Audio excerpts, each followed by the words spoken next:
네, 두 분과 함께하겠습니다. 대검 감찰부장을 지냈던 한동수 변호사 모셨고요. 어서 오세요.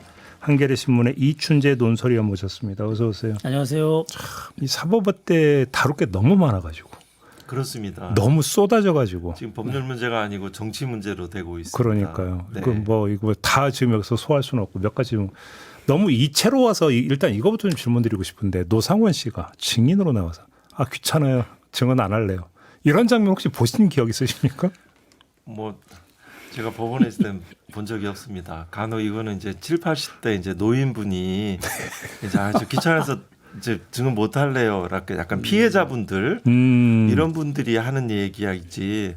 노상원 같은 경우에는 제가 이해하고 있기로는 그 이제 그 저는 친위 쿠데타이고 장기 독재를 그 염두에 둔 그 불법 계엄이라고 보는데요. 그때는 가장 중요한 건 부정선거거든요. 그렇죠. 그것들이 계속적인 것들을 그 독재적인 입법과 그런 인사와 정책을 해나가는 가장 중요한 동력, 핵심 동력이 될 것인데 그런데 그 과정에서 그 주요한 역할을 한 사람이잖아요. 결국 정보사가 가서 그 선관위 중앙선관위 실탄을 지급받은 군인들이 가서 뜯어온 거잖아요. 서버를 뜯어오는 것이 임무였잖아요. 그래서 야구방망이, 니퍼 뭐 이런 손가락 자를 수도 있는 이런 도구들을 이용해서 결국은 허위 자백을 받는다는 거거든요. 고문을 통해서 그 과정에서 핵심적인 모의 역할을 한 사람인데 그 사람이 귀찮으니까 하는 것은 특검과 그 재판부에 대한 무시 내지는 사전에 이미 짜여진 그 이런 어떤 정치 투쟁의 그런 모습이 되는 거죠. 그 사람 자백했던 적이 없었던 걸로 알고 있는데 자백이 없는데 무슨 회의에 의한 이런 것들은 그 김계리 변호사가 할 때 하는 것들은 뭐 핵심적인 질문을 뭐 찔렀다는 둥 갑자기 양평고속도로 참고인 그 이야기가 나오는 것은 고도로 계산된 연극이라고 생각돼요. 약간 주저주저 하는 듯한 그 행위까지. 그리고 직후에 그 성명을 냈잖아요. 변호인들이. 그러니까 회유를 통해서 프레임을 통해서 이 과정에 계속 그 정치 투쟁을 하고 있다. 재판부의 엄정한 지휘도 무척 이렇게 실망감과 분노감을 자아냈습니다. 회유가 아니라 그러니까 원래 특검법에 따라서 특검법 개정된 내용 보면은 특검에 나와서 그 진술을 수사 협조를 잘 하면 자기가 저지른 범죄에 대해서도 그 나중에 법원에서 판단할 때 감면할 수 있다 이제 이런 내용이거든요. 그러니까 특검에서는 뭐 회유하고 뭐고 할 게 없는 거죠. 그러니까요. 네, 맞습니다. 저는 이 과정에서 뭐 귀찮다 이것도 중요한데 과정에서 나온 게 지규현 부장판사가 그러냐면 노상원 수첩을 증거 자료로 채택될 가능성도 있다 이런 식으로 이야기를 하거든요. 그 얘기는 지금까지 노상원 수첩이 증거로 채택이 안 됐다는 얘기잖아요. 네, 네. 제가 뭐 전후 경과는 좀 알지는 못지만 일반적으로 이제 노상원 수첩은 이제 증거 의견을 부동이라고 합니다. 그러면 그럴 때 그 증인을 부르는 가장 큰 첫 번째 목적은 그 부동의한 증거에 증거 능력을 부여하기 위해서 묻는 겁니다. 이 수첩은 당신이 작성한 것이 맞나, 이 내용이 사실이 맞나라는 것들을 물어보는 절차가 증인신문의 첫 번째 목적입니다. 네네네. 그러면 그런 부분들이 그 특검이 기본이니까 물어봤겠죠. 그렇지. 그래서 증거 능력은 당연히 채택되고 그 다음에 믿느냐 안 믿느냐의 증명력의 문제, 신빙성의 문제로 넘어가는 거죠. 그러면 그 당시에 이제 그 재판장의 입장에서도 그건 핵심적인 거기 때문에 이 직권 신문을 통해서 이 증거 능력을 물어보는 절차들을 질문을 하죠. 그렇지 않고 증인에 대해서 이렇게 얘기를 하더라고요. 그 차분하게 잘 진술해 주셔서 재판에 크게 도움이 됐습니다. 뭐 이렇게 얘기해서 이거는 민사 재판도 아니고 어떻게 이렇게 뭐 의례적인 멘트라고 보기에는 그렇지 않은 것 같더라고요. 그건 직권으로 물어봤어야 되죠.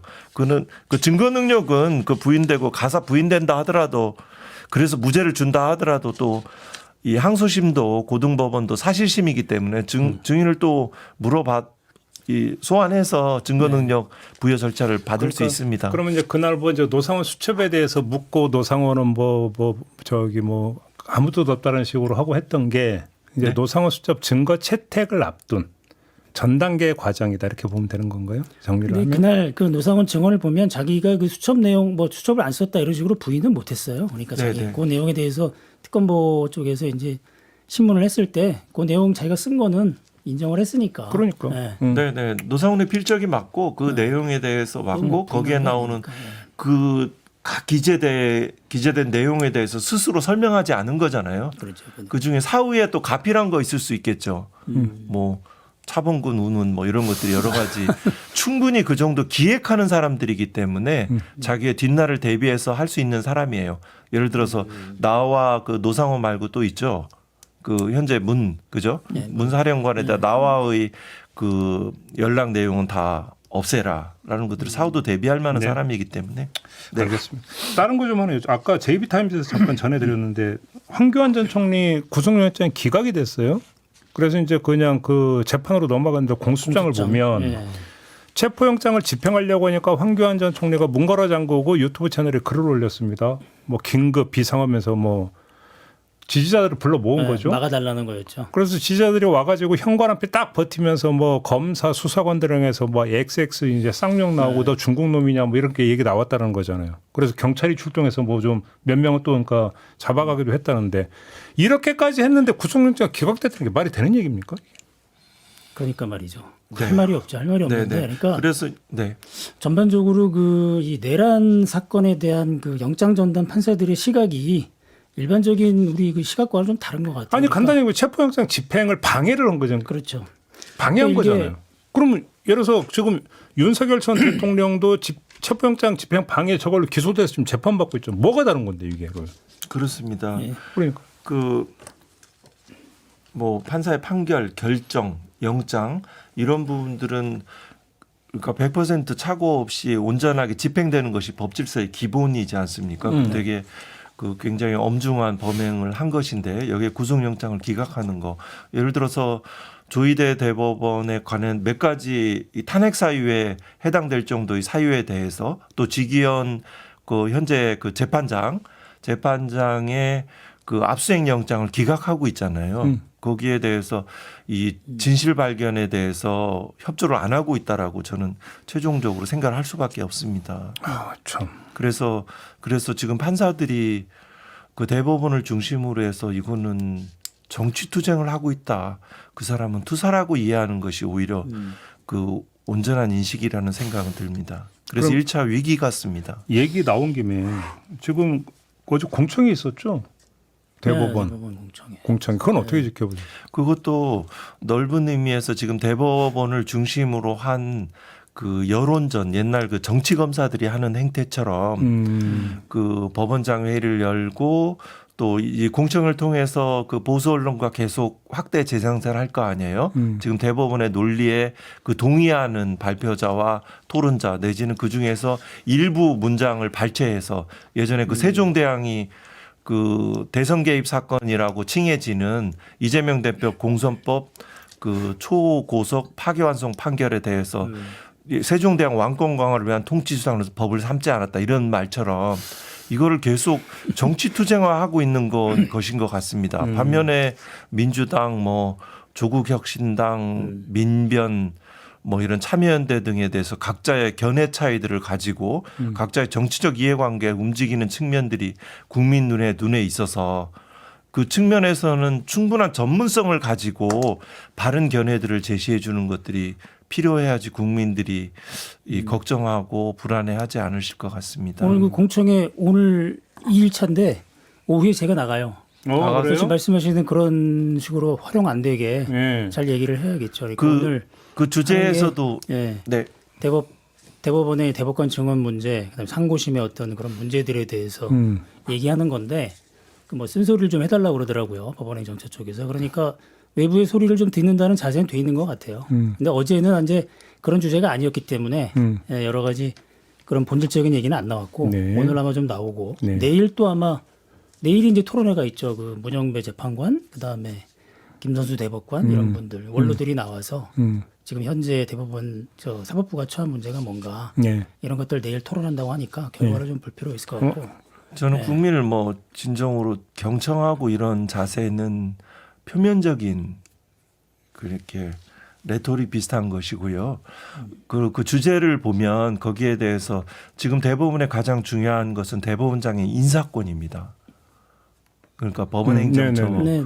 그 폐지 이것들이 가장 중요한 것인데요. 그런 주제들은 빠져 있으면서 결국은 뭐 여러 가지 뭐 압수수색 영장, 뭐 증거조사 절차, 뭐 이런 그 주제를 선택하는 것이라든가 그 발표자 토론자들이 이미 방향이 정해져 있고 거기에 대해서 나오는 그 일부 발언들을 취사 선택해서 정치적인 여론전을 하고 있다라고 생각을 해요. 그 와중에 법관 내부적으로도 실선의 법관들은 지금 현재 이뤄지고 있는 일들에 대해서 알지 못합니다. 알겠습니다. 네. 아무튼 그러니까 우리 변호사님은 지금 공청회라고 하는 것들이 일종의 여론전. 그죠? 그렇습니다. 이야기를 듣는 것보다는 사법부의 논리를 전파하기 위한 수단. 그렇게 봅니다. 오히려 거꾸로 네. 이런 측면이 그렇게 있다. 이해하는 것이 그 우려가 없습니다. 알겠습니다. 지금 우리 사법부를 과거에 막연한 그래도 판사들은 그렇지 않을 거야라는 그 신뢰를 접어야 될 때 이미 접었어야 된다는 그런 생각입니다. 알겠습니다. 그러면 지금 그 상당히 논란이 됐던 내란 전담 재판부 설치 법안 있잖아요. 네네. 관련해서 이제 어제 우상호 정무수석이 대통령에 따라서 이제 2심 가서 이제 내란 전담 재판부 설치가 이제 그 현수하고 맞는 거 아니냐라는 식의 어떤 이야기를 했고 조국 혁신은 아마 그런 입장인 것 같아요. 네네. 이건 어떻게 평가를 하십니까? 저는 이게 이제 그 가장 문제되는 것이 헌법에 정해진 헌법과 법률에 정해진 법관에 의해서 재판을 받을 그와 관련됩니다. 그 중에 이제 그 헌법에 뭐 정한 법관은 문제가 없고요. 이건 그 법률에 정한 법관입니다. 헌법에 정한 법관이라는 것은 법관의 자격은 법률로 정한다. 뭐 법률과 양심에 따라 한다. 뭐 이런 인적 물적 신분 보장에 관한 거기 때문에 문제가 없고 법률에 정한 법관은 그 개별 사건에 결국 이제 사건이 신급별로 사건이 접수되기 전에 그 사전에 가능한 명확하게 그 사건 배당에 관한 그 기준들이 그 정해져 있어야 한다는 그 독일 헌법에서 비롯된 그런 논의들입니다. 거기서 유래한 것들인데 그 과정에서 현재 재판 중인 그 지기현 재판부의 사건을 아무리 불공정하게 뭐 탄핵 이 정해진 사유들이 있잖아요. 법관 탄핵, 기피, 뭐 사건 배당, 인사이동 이런 절차가 아니면 법률에 의해서 그 사건을 가져오는 것은 위헌적 성격이 강하다는 것이 그 약간 다수의 통설적인 입장이기 때문에 예. 그 부분은 항소심부터 2심부터 하는 것이 우리의 마음계 국민의 분노가 있다 하더라도 기본적인 헌법에 부합되는 해석인 것 같습니다. 그러면 2심 단계부터 전담 재판부를 두는 데는 위헌 소지는 전혀 없다. 전혀 없습니다. 물론 그걸 위헌 논란으로 해서 시비는 할 수도 있겠지만 위헌 그렇지만 실제 하나는 그 이제 서울고등의 재판부가 될 것인데요. 그 네. 재판부가 이걸 위헌 법률 심판 제청을 100%할 것이라는 가정은 타당하지 않다라고 봅니다. 미래의 불안에 대한 이야기고요. 실제 판사들이 그 위헌성이 상당히 제거된 그 내란 재판부 설치법에 대해서 위헌 제청을 할 정도로 제2의 구속 취소 결정이라고 비난받을 만한 행동을 할 수 있을지 일단 그 부분에 그 생각이 하나 들고요. 네. 더 나아가서 위헌 심판 이제 제청이 됐을 때 위헌법률 심판이 제청됐을 때 헌법재판소가 6인 이상의 찬성으로 국회가 입법의 자율권을 행사해서 위헌성의 요지가 제거된 법률에 대해서 위헌 그 법률까지 위헌이라고 결정할 수 있는 가능성은 저는 극히 희박하다고 봅니다. 다만 만약에 2심에 가서 전담 재판부를 설치하는 법안이 통과되고 그렇게 가는데 그럼에도 불구하고 윤석열 전 대통령 측이 위헌 법률 심판 제청 신청을 해요. 그럼 신청은 100% 하겠죠. 한다고 쳐요. 네, 그래서 네. 이제 그 헌재로 가는데 네. 문제는 이런 상황이 벌어지면 그런다 하더라도 그건 1심 판결이 나온 다음이잖아요. 그렇죠. 그러면 윤석열 전 대통령이 풀려날 가능성 1심에서 만약 유죄 판단이 나온다면 가능성은 없어지는 거 아닌가요? 일단 최소한 그 부분은 유죄부터 그죠. 항소심에서 그렇지 않을 1심 것이다. 판결이 나왔으니까. 네네. 그죠? 네. 지금 1심 단계에서는 그러니까 판결이 나오기 전이니까 혹시 시간을 끌어서 풀려나는 거 아니냐 우려가 있지만 네네. 2심으로 2심으로 간다면 1심 판결이 나온 다음에 가는 거니까 풀려날 가능성은 없는 거죠. 하나는 이런 측면이 있습니다. 첩첩산중이란 말이 있죠. 1심보다 서울고등법원이 더욱 보수적이고요. 국민의 마음과 그 내란의 엄중함에 대한 인식을 일반적인 구성을 인적 구성을 말하는 겁니다. 그리고 대법원에 가면 더욱 예측 불가능합니다. 우리 공선법에서 파기환송 판결 일찍이 보지 않았습니까? 그 탄핵 사유에 관한 국민의 의심들에 대해서 아무런 해명을 내놓고 있지 않는 대법원 아닙니까? 그 윤석열 그 정부가 다 대통령이 임명한 법관들 법원 행정처 출신 이 판사들이 다 무슨 논리로 해서 무죄를 할지 모릅니다. 예. 그래서 이제 대법원의 인적 구성 인사권이 이제 문제가 되는 것이죠. 그런 측면이 하나 있고 이 문제는 1심 유죄와 관계없이 위헌법률 심판이 제청이 되면 그 재판이 정지되도록 되어 있습니다. 물론 뭐 긴급한 사유의 현재 규정으로 할 수도 뭐 정지 안 할 수도 있는데 위헌법률 심판 제청을 한 사람이 재판을 계속 속행할 수 있다 하리라는 진행할 거라는 기대는 조금 가능성이 떨어지죠. 네. 그러니까 그런 점에서 그러니까 이제 그 이게 위헌법률 심판 제청을 하게 될 경우에 나타날 수 있는 방법은 그 우려 두 가지가 하나는 재판이 중지가 된다. 그래서 오래 걸리는 거 아니냐. 네, 네. 그래서 중지가 되다 보면 구속 기간이 만료돼서 풀려나는 거 아니냐. 이 두 가지 우려가 있었는데 2심 단계로 가면 후자 풀려날 가능성은 없어지는 거 아니냐. 이 얘기를 여쭤보는 네, 네. 그것도 이제 약간 현실의 염려입니다. 예를 들어 우리 국민들이 판사들은 그럴 수 있습니다. 위헌법률 심판 제청을 하고 재판이 정지되고 물론 이제 헌법재판소에 가면 한 3달 정도는 예상을 해야 되겠죠. 뭐 한 달 만에 결정은 되지 않으니까 3달 동안 재판이 정지되고 이건 구속 기간이 남아 있긴 하지만 직권 내지는 신청에 의한 보석 허가를 할 때 네. 그 석방되는 사항들을 우리 국민들이 받아들일 수 있냐 그 현실의 고통들을 받아들일 수 있나 이런 현실의 문제이지 법대로 가자면 그 내란 2심에서 그 내란 그 재판부를 특별법으로 설치하는 것이 맞다라고 봅니다. 위헌 문제는 없다라고 봅니다. 왜냐하면 이거는 내란 외환죄는 헌법 이 주권자인 헌법 제정 권력을 가진 국민들이 내란 외환죄는 현직 대통령이라도 그 수사하고 기소하고 재판하라라는 대통령의 불소추 특권의 예외를 두었거든요. 네. 그러니까 내란 외환죄는 우리 헌법 질서 민주주의가 다시는 이런 그 내란 외환죄가 발생되지 않도록 공정하고 투명한 재판부를 구성하라는 것이 주권자인 국민의 명령입니다. 그래서 이거는 합리적인 차별입니다. 평등의 원칙에 위반되는 것이 아닙니다. 처분적 성격의 법률도 아닙니다. 권력분립의 원칙에 반하는 것도 아닙니다.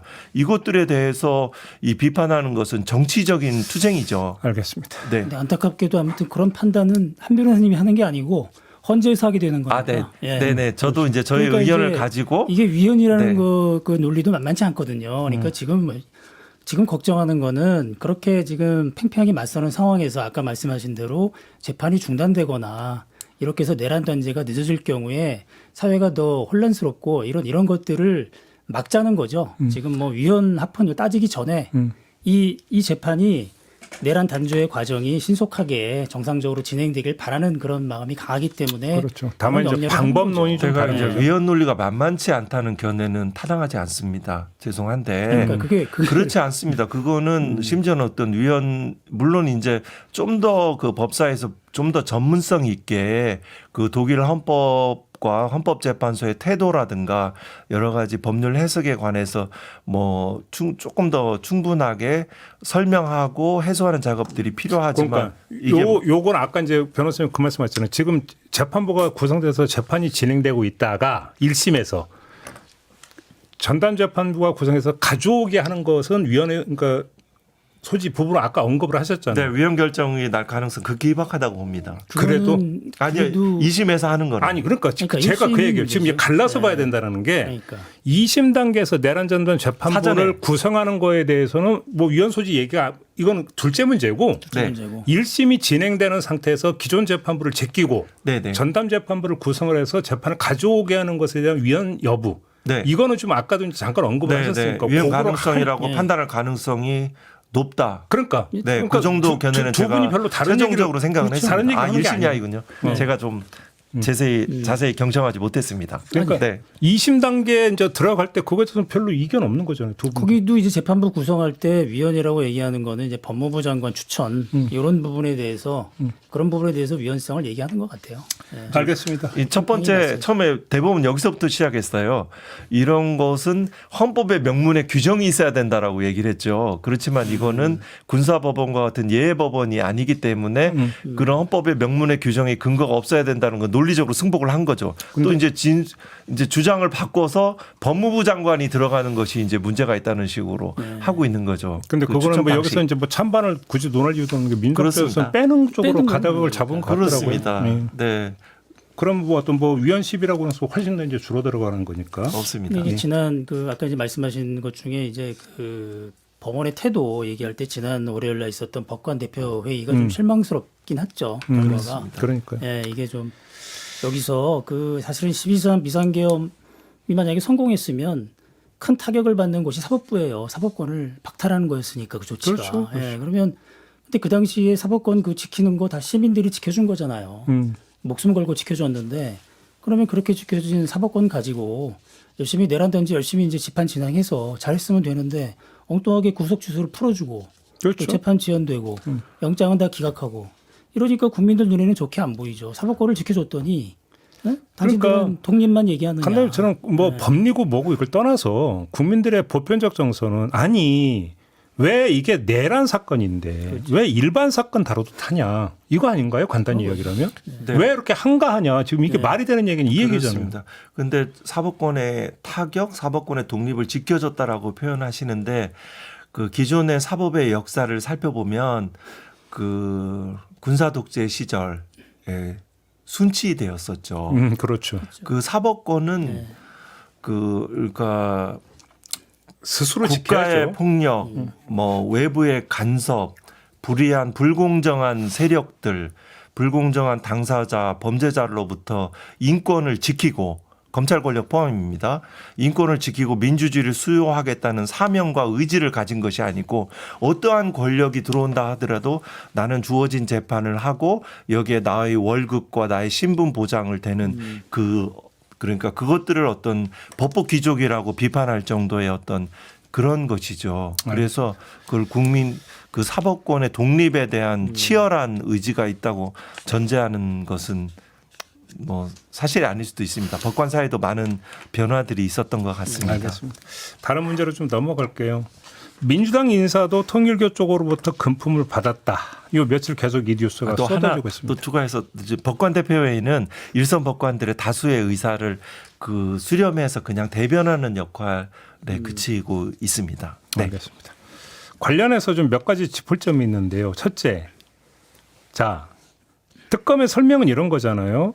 그 진술이 있었지만 수사 범위 안에 들어가는 게 아니기 때문에 이거는 인계할 생각이었다. 자 그러면 여기서 이게 이제 8월 말에 윤영호 전 세계본부장이 특검에서 진술을 했다는 건데 왜 그럼 바로 이첩을 안 했느냐. 좀 이게 일단 지금 가장 큰 쟁점이거든요. 이 점은 어떻게 보세요?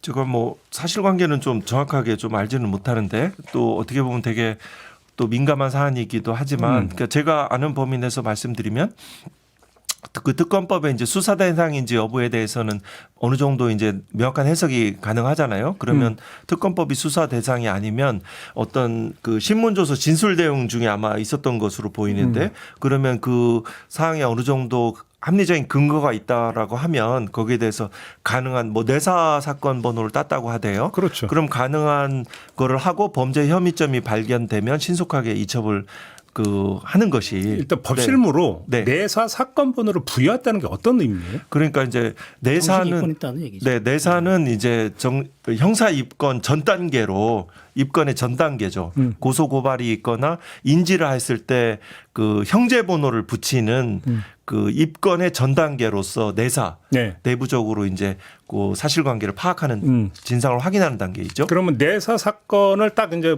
넘버링을 하는 순간에 이건 뭉갤 수 없는 거죠. 그렇습니다. 그러면 근데 사건이 포착이 된 거죠. 사건이 포착이 됐으니까 누가 되든 수사는 해야 되는데 특검은 이건 우리 수사 사항이 아니니까 다른 데로 넘긴다. 네네. 근데 이렇게 그 후속 절차를 밟았어야 되는 건데 네네. 이게 너무 늦었다. 지금 이 지적이 나오는 것 같은데 네. 늦었죠. 늦은 거죠? 11월에 내사번을 땄다는 거는 그렇죠. 네, 늦은 거죠. 근데 내사의 8월에 그런 얘기를 면담하면서 얘기를 했고 구체적으로 얘기를 했기 때문에 누구누구한테 했다, 뭘 전달했다 이런 걸 이제 얘기를 했는데 특검이 만약에 그때 그런 얘기를 들었으면 그때 내사번호를 땄어야죠. 일반적인 검찰 수사는 그렇게 하는 거니까 정식 입건되기 전 단계의 번호를 따는 거고 그다음에 만약에 글쎄 특검법이 자기네들 수사 대상이 아니라고 하는 것도 좀 해석이 약간 좀 너무 소극적인 게 아닌가 이렇게 들어요. 왜냐하면 그 수사에 뭐 1호부터 15호까지 수사하는 과정에서 나온 그 범죄, 인지한 범죄 이것도 수사 대상이 돼 있거든요. 그러니까 적극적으로 해석했으면 할 수 있는 부분이죠. 근데 정 그게 아니라고 해서 만약 안 했다면 그때 바로 경찰이나 이런 쪽으로 이첩을 했으면 이런 문제가 없는 거죠.